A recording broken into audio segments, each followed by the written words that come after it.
Comme chaque soir, en préambule à nos débats, zoom sur un sujet d'actualité qui a retenu notre attention. Aujourd'hui, la nouvelle stratégie de Twitter. À l'heure où le modèle économique des plateformes Internet, fondé sur la publicité, semble de plus en plus remis en cause, le fondateur l'a annoncé, il veut désormais ses influenceurs maison. Il envisage de proposer des abonnements et des services payants à ses utilisateurs comme moyen de diversifier ses revenus. Objectif, atteindre les 315 millions d'utilisateurs monétisables d'ici 2023. Ce que veut faire Twitter, est-ce que c'est la suite logique, François Ekal ? Moi, je suis un utilisateur de Twitter, notamment pour faire connaître ce qu'il y a sur le site de Fipeco. J'espère bien que ça va rester gratuit pour moi et pour les utilisations que j'en ai. Après, je pense que beaucoup sont inquiets de cette annonce. Donc, après que Twitter essaye, à côté je dirais du Twitter classique, utilisable gratuitement par tout le monde, de se diversifier, de proposer, si j'ai bien compris, que ce soit pas Twitter lui-même, mais des clients de Twitter qui puissent proposer à travers la plateforme leur contenu. Des contenus, des newsletters, etc. Pourquoi pas ? Moi, ce que je vois pas très bien, c'est pourquoi passer par Twitter pour faire ça. Parce que s'il s'agit de faire la promotion d'un site internet payant ou d'une newsletter, etc.,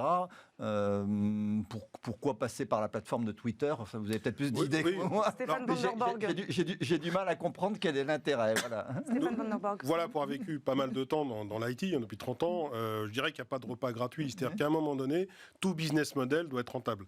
Et là, ils atteignent un plateau, de toute façon. Il va falloir commencer à faire payer ce qui était gratuit avant. Et on s'aperçoit que la publicité toute seule n'est pas un business model en soi. Et je pense que tous vont venir vers des choses payantes pour continuer à subsister. Et la vraie question, ça va être la valeur du contenu. C'est-à-dire payer, oui, mais pour quel contenu, pourquoi Et je pense que là, il y a de la concurrence maintenant. Twitter n'est pas tout seul. Il va falloir qu'ils puissent trouver quand même un contenu qui va intéresser les utilisateurs, clairement. Notamment après l'affaire de l'exclusion de Donald Trump du réseau Twitter, on en a tous entendu parler. Est-ce que Twitter fait-il face, selon vous, à une crise de confiance, François Ekal ? Je crois pas. Moi, ce que j'en vois, c'est que... Ce pouvoir des plateformes, de la tech... elles sont soumises à des tas de pressions, notamment le principal sujet, mais pour moi qui est insoluble, mais qui touche aussi les médias comme vous, qui est la diffusion de tout ce qu'on appelle les fake news sur Internet. Et donc on demande à ces médias, aussi bien les réseaux sociaux que les médias les plus classiques, de ne pas diffuser ces fausses nouvelles. Le problème, c'est qu'on ne sait pas ce que c'est qu'une fausse nouvelle. Il y a pas la vérité d'un côté et le faux d'un autre côté. C'est pas tout. L'information n'est jamais toute blanche ou toute noire, toute vraie ou toute fausse.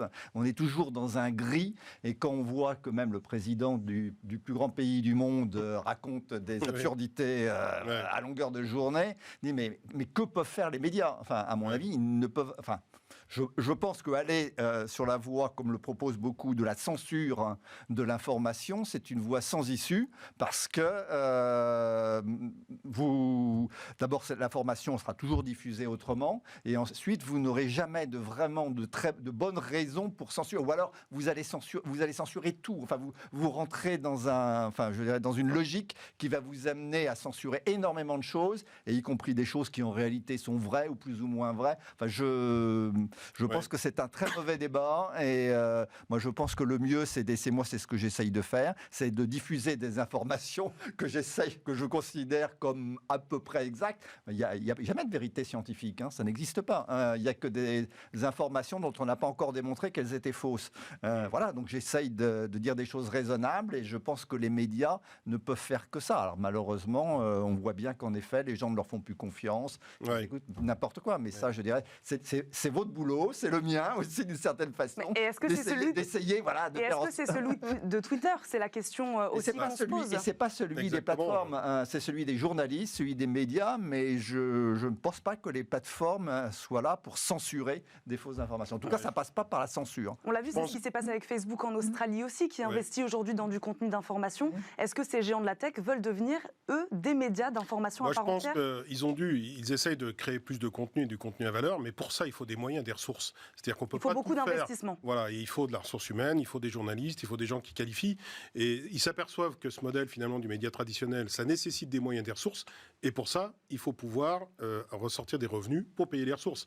Donc, si vous voulez, on est dans un mouvement où il va falloir qu'ils génèrent plus de revenus grâce à des choses payantes pour revenir traditionnellement vers un métier de média. et avoir plus de monde pour qualifier le contenu, comme vous disiez, parce que sinon, si c'est pour faire passe-place sur des fake news, ce qu'on a quand même vu souvent, ça ne sert strictement à rien. Donc on est vraiment dans un mouvement où ils essayent de revenir vers ce que vous faites depuis très longtemps, c'est-à-dire du journalisme avec des gens. Quand on parle de fake news, on parle d'éthique aussi, alors que les autorités ont entrepris, on parle de régulation donc également, alors que les autorités ont entrepris de réguler la confidentialité des informations personnelles et le pistage des internautes dans leur navigation. Est-ce que le moment est bien choisi pour Twitter, François Ekal ? Le moment est bien choisi de... Au moment où les autorités de régulation mettent un peu leur nez dans les affaires des géants de la tech. De rendre payant une partie... Je ne pense pas que c'est le rapport, en fait. Je pense que c'est deux sujets différents. Il y a d'un côté, en effet, un sujet économique. Ils cherchent à diversifier leurs revenus, à avoir d'autres revenus. Et donc, s'ils peuvent vendre quelque chose, c'est mieux pour eux, très bien. Et puis, l'autre sujet, mais qui, à mon avis, est totalement différent, qui est celui de... le fait qu'ils peuvent diffuser... malgré eux, des informations fausses, erronées, dangereuses, tout ce que vous voulez. Ouais. Mais c'est un autre sujet. Et à mon avis, je répète, c'est pas en leur demandant de faire de la censure qu'on arrivera à résoudre ce genre de problème. Stéphane Van der Borg, quelle est la stratégie de Twitter sur le long terme, selon vous ? Qu'est-ce que cette étape implique pour leur stratégie à long terme ? Moi, je pense qu'ils ont passé beaucoup de temps à capter du client, donc en plus de 300 millions aujourd'hui, et que maintenant, on arrive dans une phase 2 qui consiste à valoriser un peu cette masse-là en délivrant de plus en plus de contenu. Donc je pense que, comme beaucoup d'autres, ils vont essayer d'aller plus vers du contenu média. Demain, je dis n'importe quoi, proposer des chaînes payantes, du cinéma, mais on peut s'attendre à ce que Twitter tente à concurrencer les très très grands, les Amazon et Google, qui vont tout azimut à essayer de vendre du contenu. Parce que la valeur qu'ils ont, c'est la base client. Et une base client, ça a une valeur inestimable. Maintenant, il va falloir qu'ils l'exploitent, entre guillemets, en vendant du contenu. Et ils feront payer les gens parce qu'il y aura du contenu de valeur. Donc le vrai sujet pour eux, ça va être, est-ce qu'ils vont être capables de fournir du contenu à valeur vis-à-vis de toutes les autres plateformes, Amazon, Google, etc. Cette décision de Twitter aura un impact sur Facebook ou sur Google ou sur Amazon, on imagine. Comment vont-ils réagir ? Les autres acteurs de cet écosystème. Ça, j'en sais rien. Comment ils vont réagir ? Que ça a un impact, oui, ils sont concurrents tous. Donc, oui. Ça peut faire effet boule de neige ? Ça peut... ça dépend si ça marche. Si ça marche, les autres feront peut-être pareil. Mais encore, ce que je disais au début, c'est je ne sais pas très bien ce qu'ils vont vraiment proposer. Je ne vois pas très bien ce qu'ils peuvent proposer de payant et d'utile, ayant une valeur ajoutée pour un utilisateur. Alors moi, je ne suis peut-être pas représentatif, mais disons l'utilisateur normal de Twitter. Et ça reste très risqué. Là, c'est un des premiers à faire ça. Je considère que ça reste très risqué, même en étant sur des sociétés qui cherchent des business models payants. Ça reste très risqué. Ça fait très longtemps que les utilisateurs ont l'habitude de la gratuité. Faire payer les gens, ça va être compliqué. Moi, je ne me vois pas payer quelque chose. Je vais payer sur Twitter. On verra si cette stratégie du payant sera payante. Alors finalement, c'est la question. Merci à tous les deux. Vous restez avec nous. On passe tout de suite à notre premier débat. On parle de fraude fiscale.